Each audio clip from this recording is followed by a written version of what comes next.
அன்பான தேவனுடைய பிள்ளைகளே, இயேசுவின் நாமத்தில் அன்போடு உங்களை வாழ்த்துகிறேன்.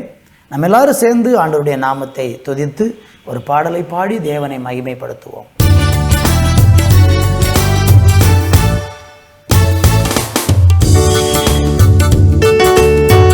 இதுவரை செய்த செயல்களுக்காக இயேசுவே உமக்கு ஸ்தோத்திரம், இயேசுவே உமக்கு ஸ்தோத்திரம். இதுவரை செய்த செயல்களுக்காக இயேசுவே உமக்கு ஸ்தோத்திரம், இயேசுவே உமக்கு ஸ்தோத்திரம். உவர் நிலமாக இருந்த என்னை விளை நிலமாக மாற்றிய உம்மை, உவர் நிலமாக இருந்த என்னை விளை நிலமாக மாற்றிய உம்மை, வாழ்விலும் தாழ்விலும் சோதனையாவிலும்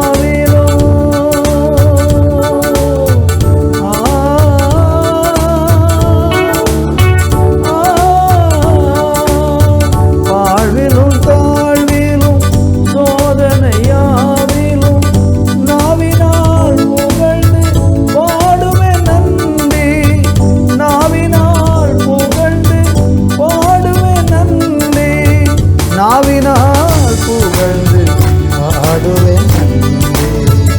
இதுவரை செய்த செயல்களுக்காக இயேசுவே உமக்கு ஸ்தோத்திரம், இயேசுவே உமக்கு ஸ்தோத்திரம். இதுவரை செய்த செயல்களுக்காக இயேசுவே உமக்கு ஸ்தோத்திரம், இயேசுவே உமக்கு ஸ்தோத்திரம்.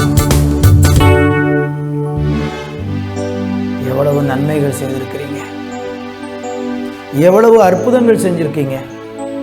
ஒரு நிலமாயிருந்த எங்கள் வாழ்க்கையை விளை நிலமும் செழிப்புமாய் மாற்றினதற்காக உமக்கு நாங்கள் நன்றி செலுத்துகிறோம்.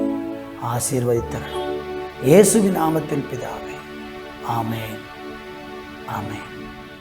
அன்பு தேவனுடைய பிள்ளைகளே, இந்த நாளிலே வாசிக்கும்படியாக 2 சாமுவேலின் புஸ்தகம் 22ஆம் அதிகாரம் அதனுடைய 29ஆம் வசனத்தை நான் வாசிக்கிறேன். கர்த்தராகிய தேவரீர் என் விளக்காய் இருக்கிறீர், கர்த்தர் என் இருளை வெளிச்சமாக்குகிறவர். அன்பு தேவனுடைய பிள்ளைகளே, இந்த வருஷத்தின் இறுதியில் அல்லது இந்த வருஷத்தின் கடந்த மாதங்களில் பலவிதமான இருளின் பாதையில் நீங்களும் நானும் கடந்து போயிருக்கலாம். ஆனால் ஆண்டவராகிய தேவன் என்ன செய்கிறார்னா, நம்முடைய வாழ்க்கையின் இருளை அவர் வெளிச்சமாக மாற்றுகிறார் என்று வேதம் நமக்கு சொல்லுகிறது. இருளை வெளிச்சமாக மாற்றுவதற்கு தேவனுக்கு மாத்திரம்தான் அதிகாரம் இருக்கிறது. யாருமே இருளை வெளிச்சமாக மாற்றவே முடியாது. அதாவது உலகத்தில் சில இருளெல்லாம் இருக்கும், அதை வெளிச்சமாக மாற்றுறதுக்கு மனுஷன் சில காரியங்களெல்லாம் கண்டுபிடிக்கலாம்.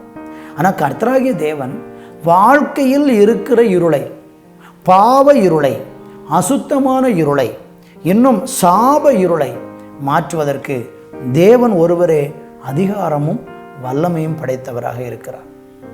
யோசித்து பாருங்கள், இந்த வருஷம் நீங்கள் பலவிதமான இருளில் கடந்து போயிருப்பீங்க. சங்கீதக்காரன் 23ஆம் சங்கீதத்தில் தாவீது சொல்கிறாரு, மரண இருளின் பள்ளத்தாக்கிலே நான் நடந்தாலும் நான் பொல்லாப்புக்கு பயப்படேன், தேவரீர் நீர் என்னோடு கூட இருக்கிறீர் என்று சொல்கிறார். அப்போ ஒரு மனுஷனுடைய வாழ்க்கையில் இருளான பாதைகள் சில நேரம் வரும். சில நேரம் பாருங்கள், நல்ல வெளிச்சத்திலே போய்கிட்டே இருப்போம், திடீரென்று இருள் வந்துடும். எங்கிருந்து வந்தது, என்ன இருள், ஒன்றுமே புரியலை. மரண இருளாக இருக்கலாம், வியாதி என்கிற இருளாக இருக்கலாம், கடன் என்கிற ஏதோ ஒரு விதத்தில் நீங்கள் ஒரு இருளின் பாதையில் இன்றைக்கி கடந்து போய் கொண்டிருக்கிறீங்கன்னா, கர்த்தராகிய தேவன் ஒருத்தர் தான் உங்கள் இருளை வெளிச்சமாக மாற்ற முடியும். இந்த வருஷத்தில் வருஷம் முடிய போகிறது. இந்த வருஷத்தின் இறுதியில் வந்துட்டோம். நம்ம கடந்த காலங்களில் பாருங்கள், எத்தனை இருளை தாண்டி தாண்டி வந்திருக்கிறீங்க. அந்த இருளெல்லாம் யார் உங்களுக்கு வெளிச்சமாக இருந்தா? கர்த்தர் தானே, ஆண்டவர் தானே வெளிச்சமாக இருந்தார்.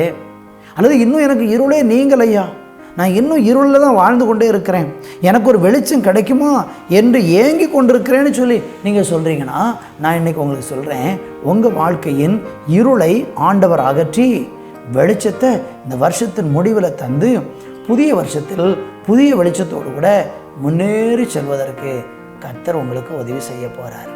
அதனால் கர்த்தரை உறுதியாக பற்றி கொள்ளுங்க, அவரை விசுவாசிங்க, அவரை சார்ந்து நில்லுங்க. அவர் துணையாக இருந்து உங்களை என்னையும் அற்புதமாக நடத்துவார். ஜெபிக்கலாமா?